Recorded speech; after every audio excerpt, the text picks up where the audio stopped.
यह कहानी है ऐसे दो अलग अलग लोगों की जिनकी दुनिया ही अलग है। दोनों का रहन सहन खाना पीना सब अलग है।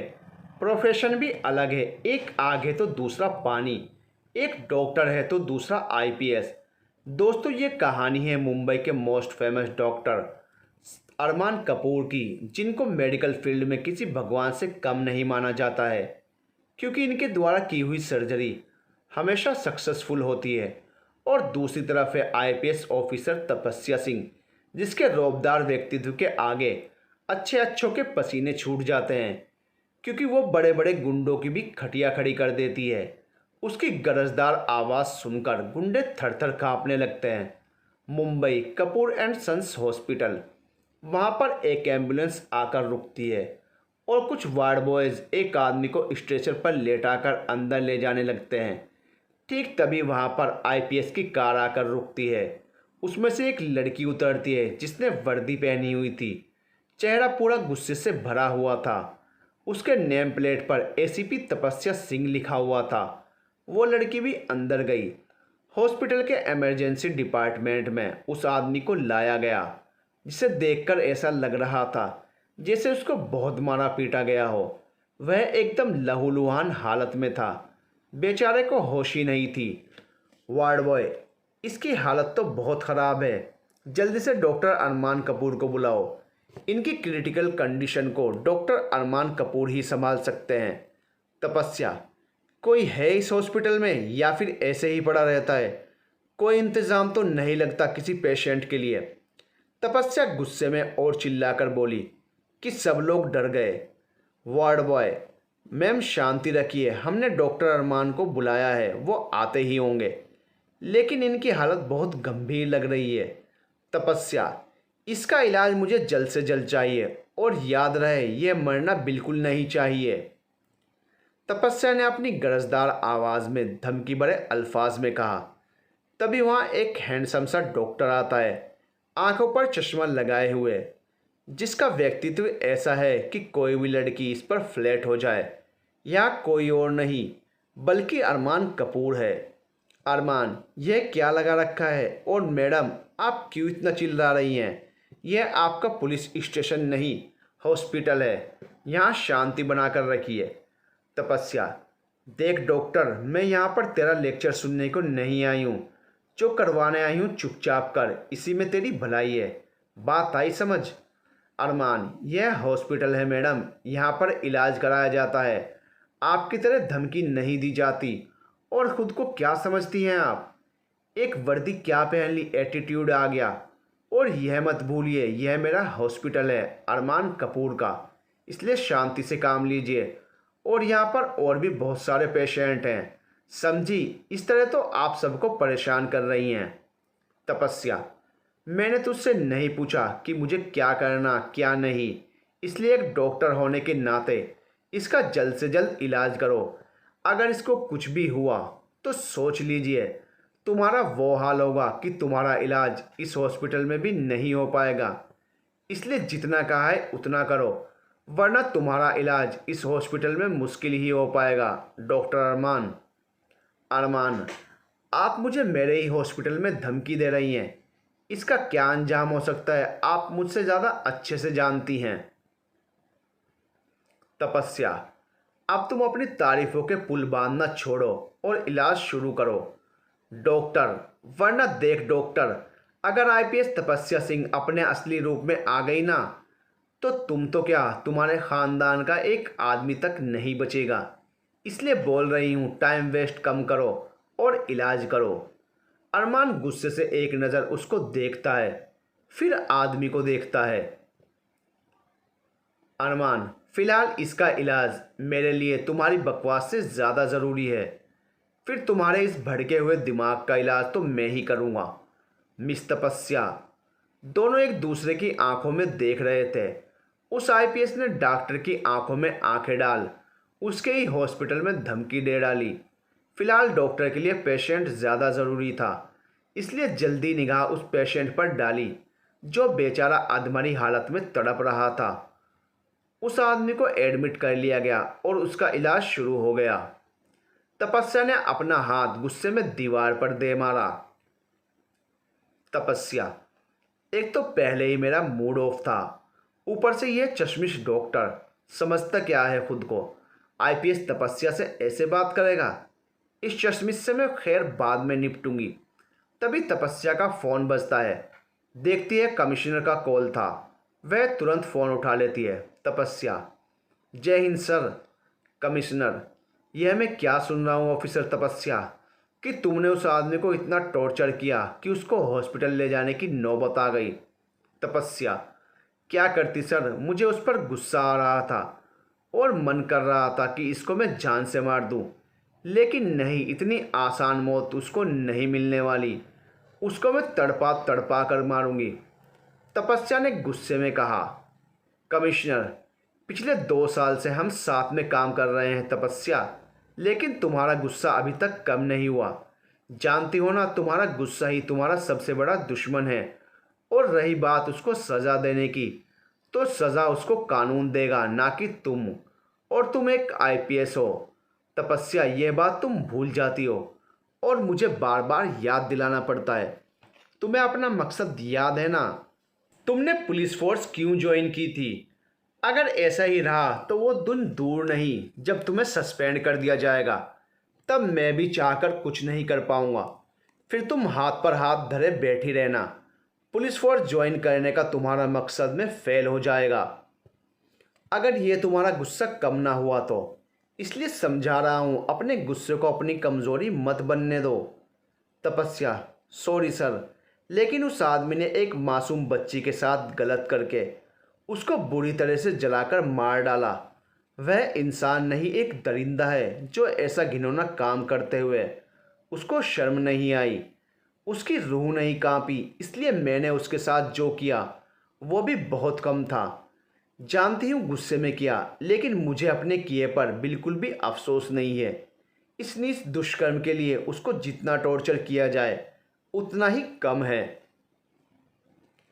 कमिश्नर, तुमसे बात करने का कोई मतलब ही नहीं है तपस्या, लेकिन इतना ध्यान रखना कि तुमने क्यों पुलिस फोर्स ज्वाइन की है। तपस्या, जी सर। Commissioner, good. तपस्या, रखती हूँ सर, जय हिंद। तपस्या कॉल कट कर देती है। वही डॉक्टर अरमान आदमी का चेकअप कर रहा था। अरमान, कितनी बुरी तरह से टॉर्चर किया गया है इसे, जैसे इंसान ना होकर जानवर हो गया हो। जगह जगह से खून आ रहा है और वहाँ पर मिर्ची लगी हुई है। 2 हाथ दोनों पैरों के नीचे हिस्से एसिड से जला दिए हैं। मुंह पर जैसे किसी ने बहुत मारा है। उसकी तो रीढ़ की हड्डी में भी फ्रैक्चर हो गया है। डॉक्टर रॉय, हाँ अरमान, बहुत ही बुरा हाल किया हुआ है बेचारे का, लेकिन कोई इतना टॉर्चर क्यों करेगा? ऐसा लगता है जैसे किसी की बहुत पुरानी दुश्मनी हो इससे। अरमान, अब तो यह बात आईपीएस तपस्या को ही बता सकती हैं। रॉय जिंदल, अरमान का बचपन का दोस्त और उसके साथ ही उसके हॉस्पिटल में काम भी करता है। अरमान और रॉय ने अपनी मेडिकल की पढ़ाई भी एक ही कॉलेज से की, जहां अरमान ने ब्रेन सर्जन बनना पसंद किया। वहीं रॉय एक आर्थोपेडिशियन है। दोनों ने अपनी अपनी ब्रांच में काफ़ी नाम कमाया हुआ है। उस आदमी का इलाज करके 2 घंटे बाद अरमान और रॉय दोनों बाहर आते हैं। तपस्या, कैसा है अब वो, बिना भाव के पूछा। अरमान, वो ठीक है मिस तपस्या, लेकिन जान सकता हूँ उस बेचारे की यह हालत किसने और क्यों की? तपस्या हल्का सा मुस्कुराते हुए, उसके साथ जो हुआ वो दिख रहा है, लेकिन उसने एक मासूम के साथ क्या किया यह किसी को नहीं दिख रहा। आपके सवालों के जवाब दे ही देती हूँ, तो सुनिए, उसकी ये हालत मैंने की है। और हाँ, अभी तो बहुत कम तड़पाया है, अभी तो और तड़पाना है, ये तो बस शुरुआत है। तपस्या की आवाज़ में नफ़रत, गुस्सा, दर्द सब एक साथ झलक रहा था, जिसे अरमान ने महसूस किया। रॉय, आखिर क्यों क्यों उसको इतना टॉर्चर किया आपने? तपस्या, कुछ दिन पहले एक न्यूज़ आई थी, एक 5 साल की बच्ची के साथ गलत काम करके उसकी बेरहमी से जिंदा जलाकर हत्या कर दी गई।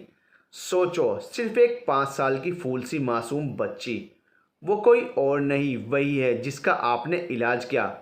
और हाँ, इस हॉस्पिटल का एक रूम बुक तो कर ही लो, क्योंकि अगले कई महीनों तक हर हफ्ते ये राक्षस यहीं आने वाला है और हर बार की तरह इसकी हालत बहुत ही ख़राब मिलेगी।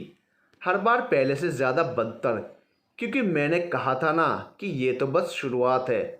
इतना बोल तपस्या वहाँ से निकल जाती है। वहीं अरमान और रॉय अभी भी सदमे में थे, क्योंकि उन्होंने ऐसा आदमी का इलाज किया है जिसने एक मासूम बच्ची के साथ और उसको मार दिया। रॉय ने एक मुक्का दीवार पर दे मारा, क्योंकि उन्होंने वो न्यूज़ पढ़ी थी और उनका गुस्सा उस आदमी के प्रति बहुत था, लेकिन चाह कर भी कुछ नहीं कर पाए। लेकिन जब उसका इलाज किया और बाद में पता चला कि ये वही दरिंदा है। रॉय, क्या कलयुग आ गया है ना। एक 5 साल की बच्ची तक सेफ नहीं है इस दुनिया में, और उससे ज़्यादा खुद पर गुस्सा आ रहा है। जिस इंसान को मार देने का मन कर रहा था उसका इलाज किया मैंने। नफरत हो रही है मुझे। अरमान को अब जाके तपस्या का बिहेवियर समझ आ रहा था कि आखिर क्यों उसकी आंखों में इतना दर्द, इतना गुस्सा, इतना आक्रोश था। अरमान के दिल में उस आदमी के लिए नफरत भर गई और सबको ऑर्डर दे दिए कि कोई भी उसको दर्द का इंजेक्शन या पेन किलर नहीं देगा, क्योंकि जब होश में आएगा उसको एसिड से जले हाथ पैर बहुत दर्द देंगे, चोट भी देंगे, और इन जिन चोटों पर ड्रेसिंग लगे हैं वो तो हद से ज़्यादा। अरमान हॉस्पिटल से घर आ गया। जैसे ही अपने रूम में जाने लगा पीछे से आवाज़ आती है, माँ बेटा खाना तो खा ले, आते ही रूम में जा रहा है। अरमान बेमन से, नहीं माँ मुझे नहीं खाना, भूख नहीं है। इतना बोलकर अरमान सीधा अपने रूम में चला गया। ये कोई और नहीं बल्कि अरमान की माँ मोहिनी जी थी। अरमान की फैमिली में उसके डैड और मॉम ही थे। डैड राजेश कपूर अक्सर काम के सिलसिले में बाहर ही रहते थे। घर पर आना कम ही होता था, क्योंकि वो डॉक्टर के साथ साथ एक बिजनेसमैन भी थे। अरमान अपने रूम में आया और कपड़े लेकर सीधा बाथरूम में घुस गया। आज जो हुआ उसकी वजह से अरमान का मूड ऑफ था, जिसकी वजह तपस्या नहीं थी बल्कि वो आदमी था जिसका अरमान ने इलाज किया था। वो थोड़ी देर बाद बाहर आया और बालकनी में खड़ा हो गया। अरमान मन ही मन में, लोग कहते हैं डॉक्टर भगवान का रूप होते हैं, वो लोगों को जीवन दान देते हैं, लेकिन आज मैंने किसी का जीवन बचाकर बहुत बड़ा पाप किया है। आज मैंने एक ऐसे आदमी को बचाया है जिसको जिंदा रहने का कोई हक नहीं है। एक बच्ची के साथ इतना दुष्कर्म करके जलाकर मार डाला, ऐसे आदमी को बचाया है आज मैंने। आज पहली बार मुझे किसी का इलाज करके सुकून नहीं बल्कि पछतावा हो रहा है। इस वक्त अरमान की आंखों में गुस्सा था उस आदमी के लिए, लेकिन वो चाहकर भी कुछ नहीं कर सकता था। इधर तपस्या घर आई। सामने एक 70 साल के बुजुर्ग आदमी बैठे हुए थे जो शायद उसका ही वेट कर रहे थे। तपस्या उनके पास आई और पीछे से उनके गले लगाया। उनके चेहरे पर भी मुस्कान आ गई। बुजुर्ग आदमी, आ गया मेरा बच्चा। तपस्या, दादू कितनी बार कहा है मेरा वेट मत करा करें, खाना खा के सो जाया करें, इससे आपकी तबीयत खराब हो जाएगी, और आप जानते हैं ना आपके सिवा मेरा कोई नहीं है। तपस्या की फैमिली में बस उसके दादू ही थे। मिस्टर राजेंद्र सिंह। तपस्या के माता पिता की मौत 15 साल पहले एक कार एक्सीडेंट में हो गई थी। उसकी एक बहन भी थी मानसी सिंह, जो 4 साल पहले एक दुर्घटना का शिकार होकर भगवान को प्यारी हो गई। मानसी की मौत के पीछे एक बहुत बड़ी मिस्ट्री है जिसे तपस्या जल्द से जल्द ही सुलझाना चाहती थी। दादू, तुझे भी पता है ना लाडो, जब तक तू बाहर होती है मुझसे ना सोया जाता है ना खाया जाता है। जब तू मेरी आंखों के सामने होती है तभी मेरे दिल को सुकून सा महसूस होता है। तपस्या उनके सामने बैठकर, तपस्या, जानती हूँ दादू, इसलिए जल्दी आने की कोशिश करती हूँ, लेकिन मेरा काम है ही ऐसा कि जल्दी चाहकर भी नहीं आ पाती। दादू, मुझे गर्व है तुझ पर बेटा, जो तू काम कर रही है, और हमेशा भगवान से प्रार्थना करता हूँ कि तुझे तेरे मकसद में कामयाबी दे। तपस्या, उनको देनी ही होगी दादू, उन्होंने हमसे बहुत कुछ छीना है, लेकिन अब और नहीं छीनने दूंगी। आप यह सब छोड़िए, खाना खाइए, फिर आपको दवाई लेकर सोना भी है। इस चीज़ में मुझे बिल्कुल भी लापरवाही नहीं चाहिए, समझे आप? दादू: हाँ मेरी आईपीएस लाडो, समझ गया मैं। दोनों मुस्कुराते हुए खाना खाने लगे। खाना खाने के बाद तपस्या दादू को रूम में ले जाकर उनको दवाई देके सुलाकर अपने रूम में आ गई। तपस्या के जाने के बाद दादू ने अपनी आंख खोली और किसी को मैसेज किया। उधर से रिप्लाई आया जिसे देखकर दादू खुश हो गए। दादू: मेरी ज़िंदगी का कोई भरोसा नहीं है लाडो, लेकिन मेरे जाने के बाद तुझे कौन संभालेगा, कौन तेरा ख्याल रखेगा, उसके लिए चिंता लगी रहती है। लेकिन अब वो चिंता जल्द ही दूर होने वाली है। अब चाहे कुछ भी हो जाए, मुझे तेरी शादी किसी भी कीमत पर करनी ही करनी है। इतना कहकर दादू ने आंखें बंद कर ली और जल्दी ही नींद के आगोश में चले गए। तपस्या का रूम। तपस्या ने कपड़े बदले और बेड पर बैठ गई। तपस्या: मुझे मेरा मकसद किसी भी कीमत पर पूरा करना है और उस मकसद के बीच में मैं किसी को नहीं आने दूंगी। जिसने मुझसे मेरा सब कुछ छीन लिया, उसको ऐसी मौत दूंगी कि उसकी रूह तक कांप जाएगी। अगले दिन कपूर मैंशन। अरमान नीचे तैयार होकर आ रहा था, तभी उसकी नज़र अपने डैड पर पड़ी, जो सोफे पर पैर रखकर बैठे हुए थे। अरमान: डैड, धीरे से बोला। अरमान नीचे आया और उनके पैर छुए। उन्होंने भी खुशी से अपने बेटे को आशीर्वाद दिया। राजेश जी, खुश रहो बेटा। अरमान ने उनको गले लगाया, फिर अलग होकर बोला। डैड, आप तो किसी सर्जरी के लिए लंदन गए हुए थे और आपको आने में टाइम लगना था, फिर इतनी जल्दी कैसे आ गए आप? राजेश जी: हाँ बेटा, गया तो था और जल्दी से काम ख़त्म करके वापस आ गया। सर्जरी भी सक्सेसफुल रही, लेकिन मुझे किसी ज़रूरी काम से वापस आना पड़ा। अरमान: क्या काम डैड? राजेश जी: वो तुम्हें जल्दी ही पता चल जाएगा बेटा। अरमान ने कुछ बोलना चाहा, तब तक मोहिनी जी भी आ गई। मोहिनी: दोनों बाप बेटे को बातें करते रहेंगे या खाना भी खाएंगे। राजेश जी और अरमान दोनों खाना खाने चले गए।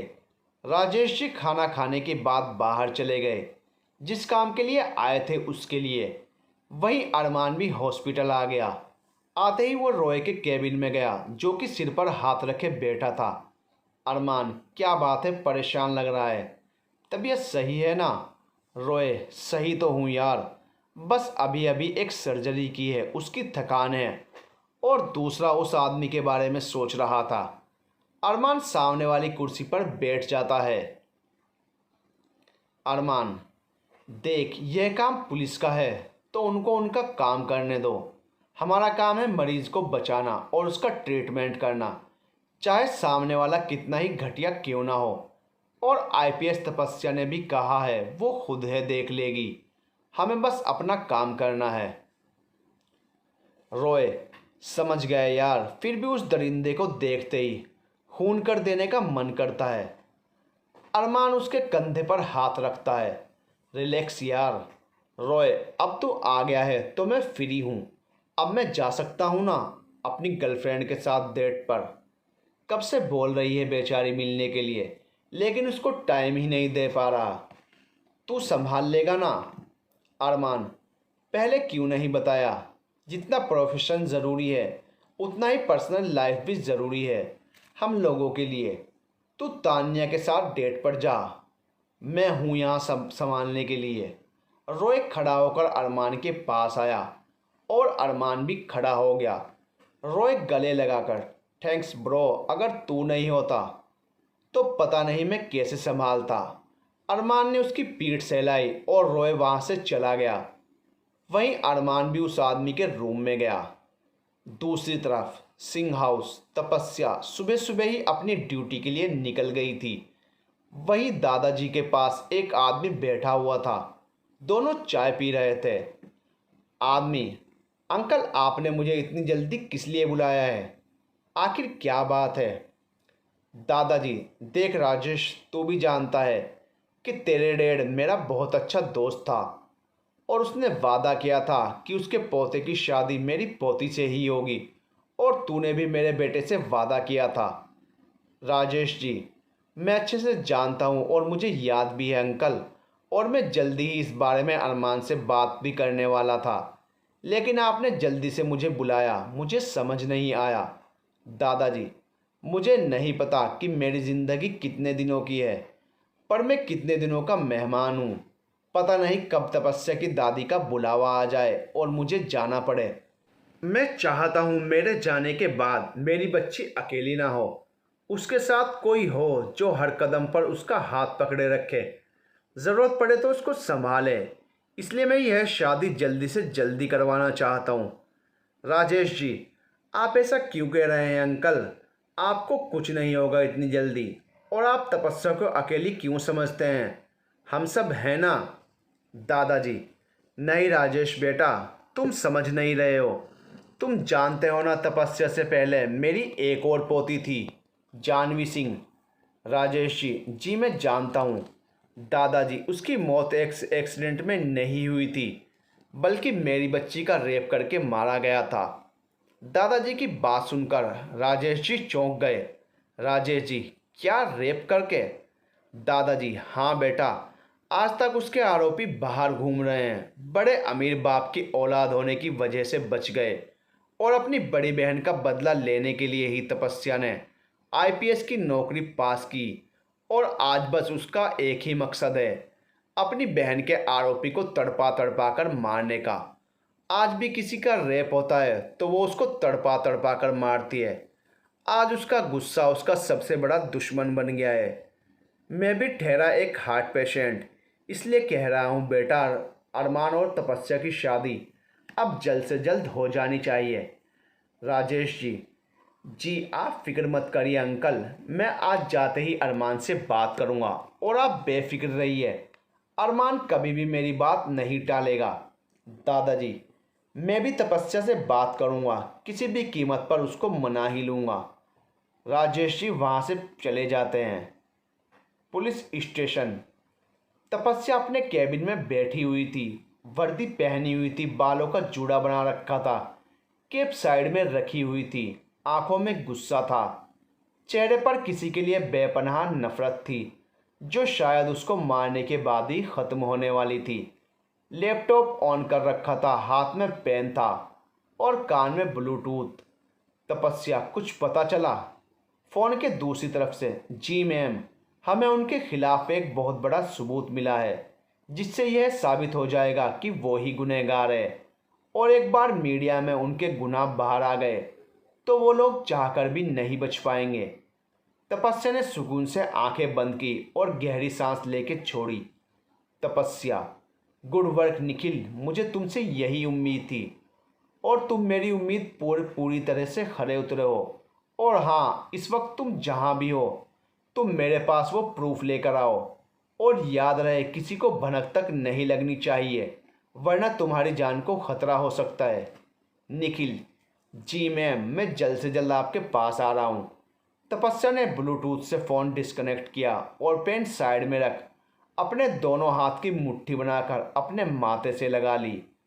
तपस्या, दी, मैं आपके गुनहगारों के बहुत करीब आ चुकी हूँ, बस कुछ दिन और, फिर सारी दुनिया उनकी तबाही का तमाशा देखेगी। वादा करती हूँ एक एक को चुन चुन कर मारूंगी। तपस्या ने आंखें बंद करके सिर कुर्सी पर लगा लिया।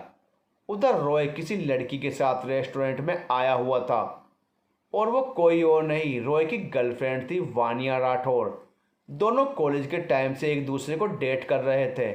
जहाँ राय एक सक्सेसफुल आर्थोपेडिशियन है, वहीं वान्या अपने माँ बाप की इकलौती बेटी है, जो उनके बिजनेस को बहुत अच्छे से संभाल रही है।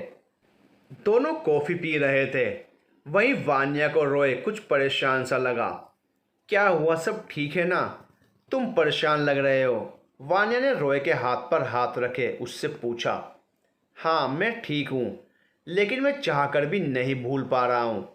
वान्या के सवाल का जवाब देते हुए रॉय ने कहा। वान्या, क्या हुआ? हॉस्पिटल में कुछ हुआ है क्या? जो कुछ भी हुआ था रॉय ने वो सब कुछ वान्या को बता दिया, जिसे सुनकर वान्या को भी गुस्सा आया लेकिन उसने खुद को संभाला। वानिया, रॉय देखो, तुम एक डॉक्टर हो और डॉक्टर का क्या फ़र्ज़ होता है मुझसे बेहतर तुम जानते हो। हाँ, कभी कभार ऐसी सिचुएशन आ जाती है कि उस इंसान को बचाने में लग जाते हैं जिसे हम सबसे ज़्यादा नफ़रत करते हैं।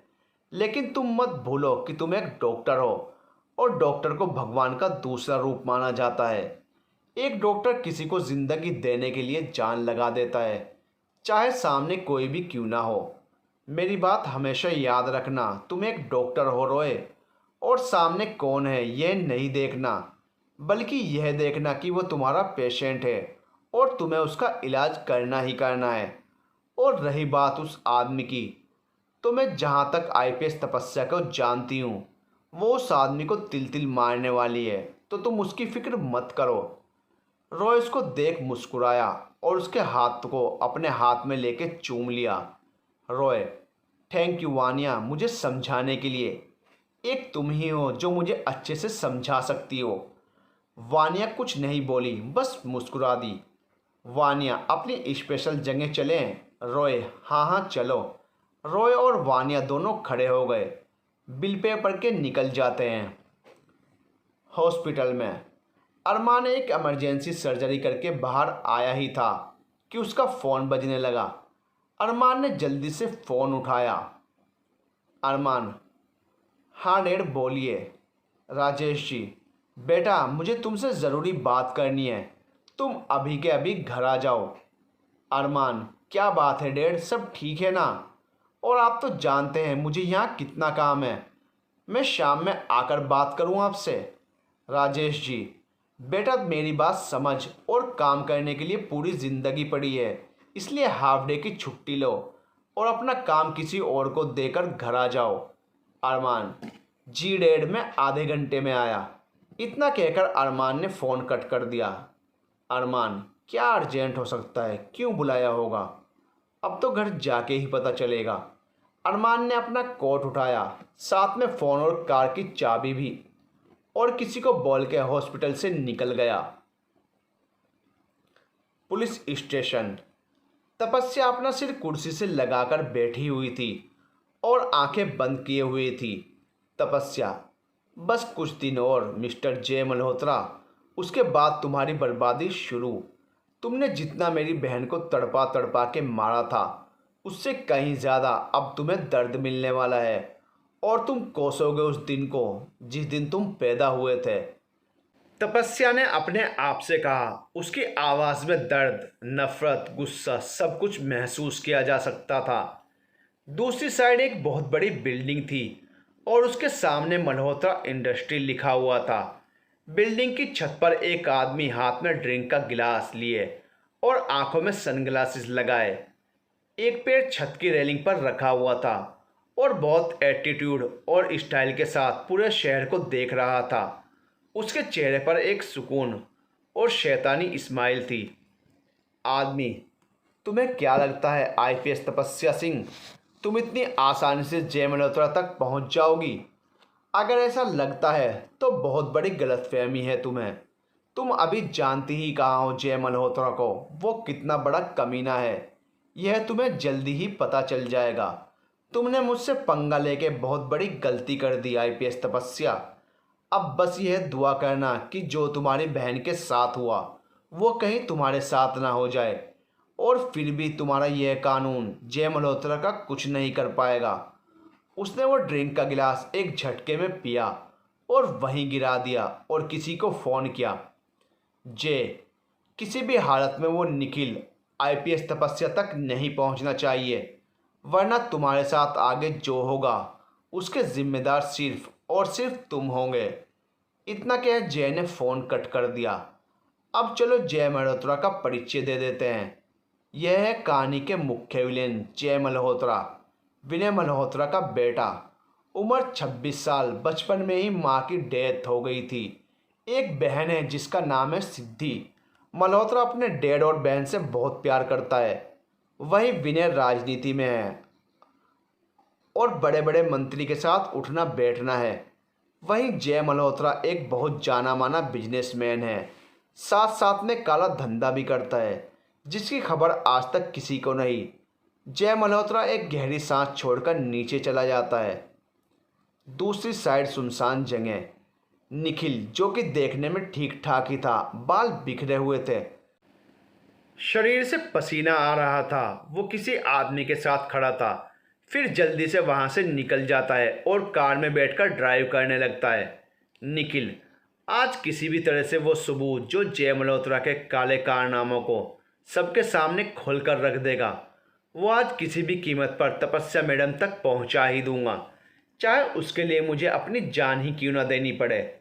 वहीं दो ट्रक निखिल की कार के पीछे लगे हुए थे। निखिल ने यह देख लिया और समझ गया कि यह जय मल्होत्रा के ही आदमी हैं। उसने कार की स्पीड थोड़ी बढ़ा दी। उसकी स्पीड देखते हुए ट्रक ने भी स्पीड बढ़ा दी। दोनों बिल्कुल कार के नज़दीक पहुंच गए थे। फिर एक धमाका होता है, कार की पलटी खा जाती है और वहां पर ब्रिज बना था, उस पर कार अटक जाती है, जिसे यह पता चलता है ट्रक ड्राइवर ने अपना काम कर दिया और कार को टक्कर मार दी। ट्रक ड्राइवर, आज तो बॉस बहुत खुश हो जाएंगे। उनके खिलाफ कोई सबूत मिलने वाला था, वो अब हमेशा के लिए मिट चुका है और अब उनको कोई कुछ नहीं कर सकता। ट्रक ड्राइवर ने फ़ोन करके जय मल्होत्रा को बता दिया, जिससे वह बहुत खुश हुआ। अरमान घर आया, आते ही सीधा हॉल में आया। वहाँ पर राजेश जी और मोहिनी जी थे। अरमान भी उनके सामने आकर बैठ गया। अरमान, क्या बात है डैड, आपने मुझे इतनी जल्दी क्यों बुलाया? राजेश जी, तुमसे एक ज़रूरी बात करनी है। अरमान ने मोहिनी जी की तरफ देखा, जो कुछ परेशान सी लग रही थी। अरमान, क्या बात है डैड, सब ठीक तो है ना? राजेश जी, तेरी शादी की बात है। अब मैं चाहता हूँ तू शादी कर ले। तू डॉक्टर बनना चाहता था, बन गया। सेटल होना चाहता था, हो गया। तूने जितना वक्त मांगा मैंने तुझे दिया। अब मेरी बारी है मांगने की, और मैं चाहता हूँ तू शादी कर ले। अरमान, डैड इतनी जल्दी शादी? मतलब आपने कभी जिक्र नहीं किया, आज अचानक से? राजेश जी, एक बात है जो मैंने तेरे और तेरी माँ से आज तक नहीं बताई। अरमान, क्या बात डैड?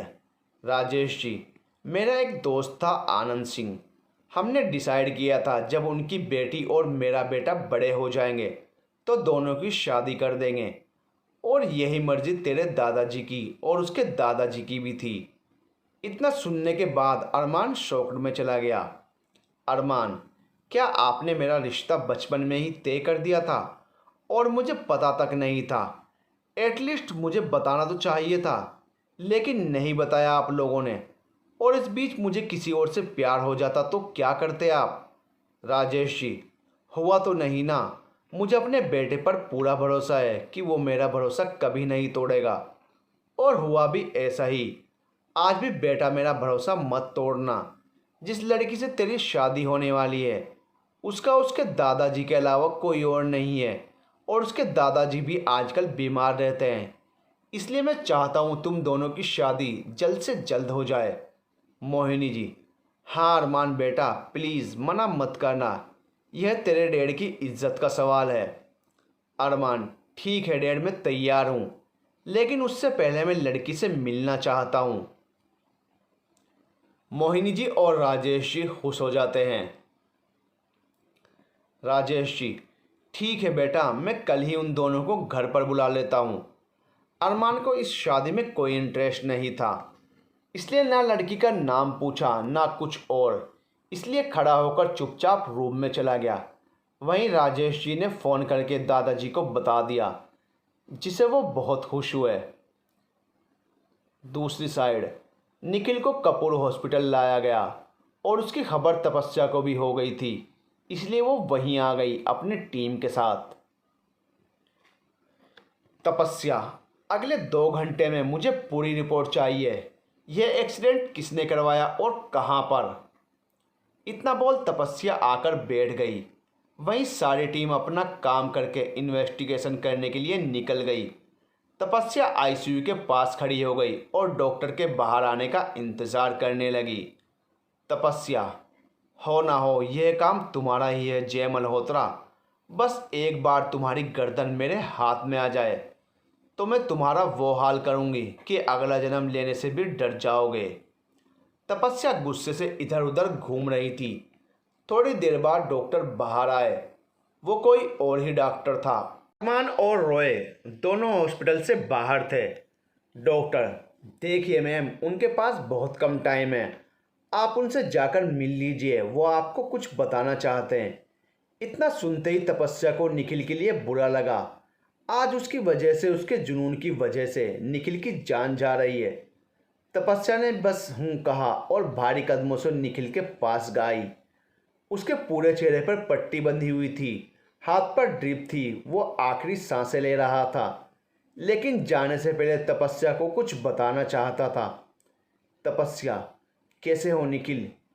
निखिल धीमी आवाज़ में, मैम मेरे पास टाइम नहीं है, लेकिन जाने से पहले आपको कुछ बताना चाहता हूँ। तपस्या ने अपना कान निखिल के पास लेकर आई। निखिल, मैं जानता था वो जय मल्होत्रा कुछ ना कुछ ज़रूर करेगा, इसलिए मैंने वो सबूत अपने भरोसेमंद आदमी को दे दिए थे। आपको वो सबूत मिल जाएंगे और उस जय मल्होत्रा को कड़ी से कड़ी सज़ा दिलवाना, निखिल ने दर्द भरी आवाज़ में कहा। वही तपस्या का गुस्सा, नफरत, बदला लेने का जुनून जय मल्होत्रा के लिए बढ़ चुका था।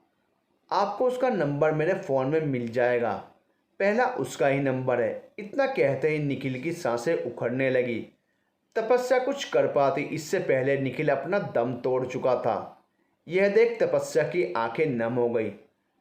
तपस्या निखिल की आंखें अपनी हथेली से बंद करते हुए, मैं वादा करती हूँ निखिल, तुम्हारी कुर्बानी बेकार नहीं जाएगी और उस जय मल्होत्रा का बस पाप का घड़ा भरने वाला है और उसके पापों की सज़ा मैं खुद दूंगी उसको। तपस्या बाहर आती है और किसी को फ़ोन करती है।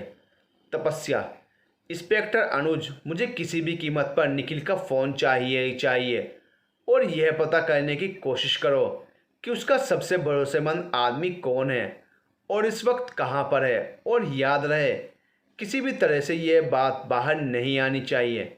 अनुज, समझ गया मैम। तपस्या ने फ़ोन कट किया। तभी उसको दादू का मैसेज आया जिसमें अर्जेंट आने को लिखा हुआ था। तपस्या भी मन मारकर घर आ जाती है। तपस्या, दादू आपने बुलाया मुझे? दादू, हाँ, तुझसे ज़रूरी बात करनी थी तपस्या। बोलिए दादू। दादू, और तुझे मेरी कसम, अगर तूने मना किया तो। तपस्या, शादी? दादू आप क्या बोल रहे हैं और अपनी कसम क्यों दे रही है आपने? आप जानते हैं ना, आपकी कसम किसी भी तरह से नहीं तोड़ सकती मैं, और जब तक दीदी के कातिल को सज़ा नहीं दे देती मैं शादी नहीं कर सकती। दादू, मैं कुछ नहीं जानता तपस्या, मुझे शादी करनी है तो करनी है और आज शाम को लड़के वालों के यहाँ जाना है, इसलिए कोई काम का बहाना नहीं चलेगा और अच्छे से तैयार हो जाना, और यह ऑर्डर है मेरा, बस। तपस्या बेचारी कुछ ना कर सकी। सबको ऑर्डर देने वाली आईपीएस ऑफिसर तपस्या सिंह अपने दादू से ऑर्डर ले रही थी। शाम के वक्त तपस्या तैयार होकर मिरर के सामने बैठी हुई थी। उसने वाइट और लाइट पिंक फ्रॉक सूट पहना हुआ था। मेकअप बिल्कुल नहीं किया हुआ था, बस हल्की सी लिपस्टिक लगाई हुई थी। आंखों में हल्का सा काजल और एक हाथ में 2 मैचिंग कंगन और दूसरे में घड़ी पहने हुई थी। कमाल की खूबसूरत लग रही थी। उसका जाने का मन नहीं था, लेकिन अपने दादू की कसम नहीं तोड़ सकती थी, ना ही उनकी बात को टाल सकती थी। तपस्या बाहर आई और देखा कि दादू ऑलरेडी तैयार होकर बैठे हुए हैं। वो उनके पास आई। तपस्या, चले दादू? दादू ने एक नज़र उसको देखा और उसकी आंखों से काजल लेके उसके कान के पीछे लगा दिया। दादू, मेरी बच्ची को किसी की नज़र न लगे, बहुत प्यारी लग रही है। तपस्या मुस्कुराकर, मुझे नज़र लग भी नहीं सकती दादू, अगर किसी ने लगाने की कोशिश भी की तो आपकी पोती आईपीएस है, उसको वहीं धो डालेगी। दोनों हंसने लगे और बाहर ड्राइवर ने कार पहले से निकाल रखी थी। दोनों गाड़ी में बैठकर कपूर मैंशन के लिए चले गए। दोस्तों, जैसे कि आपने देखा कि पहली ही मुलाकात में डॉक्टर अरमान कपूर और आईपीएस तपस्या सिंह की कैसी आर्ग्यूमेंट हुई, जहां अरमान को तपस्या एकदम बदतमीज़ लगी, वहीं दूसरी ओर तपस्या को अरमान एकदम अकड़ू सा लगा। दोनों जानते भी नहीं हैं कि उनके दादा ने उनका रिश्ता बचपन में ही तय कर दिया था। आज जब दोनों का आमना सामना होगा तो दोनों का रिएक्शन कैसा होगा? अरमान और तपस्या का टकराव बड़ा ही रोमांचित होने वाला है। तो कहानी का यह रोमांचित मोड़ जानने के लिए कहानी का अगला भाग देखना ना भूलें।